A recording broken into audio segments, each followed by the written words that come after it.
Now, the next step is basically purging these or getting the air out of them and prepping them. So what you're gonna do is, if you want to touch all that, you're gonna go ahead and turn these on at the same time, and then you're gonna hear gurgling sounds, which is just the material pushing out the air that's in the check valves. You're gonna go ahead and shut them off. You're gonna let whatever remaining material that's in these check valves run out, and then we're gonna go ahead and do it one more time. What you're looking for when you're testing these is to see which material is coming out first, or whether they're coming out at the same time. You want them coming out as equal as possible, but you never want the blue one pushing out, let's say, a second or two in front of the hardener, because then that's going to be what's going to slap onto the pipe first, and then you're not going to get it to bond with the pipe.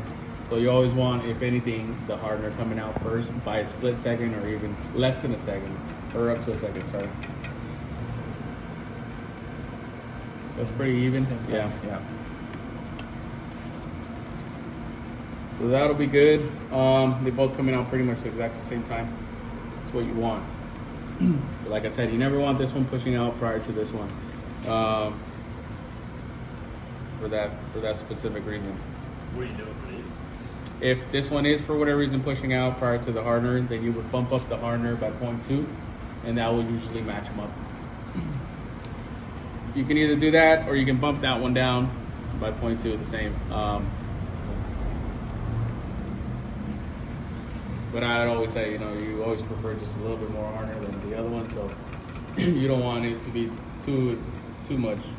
So if you get rid of some of your resin, then you kind of are playing with less resin than you would like.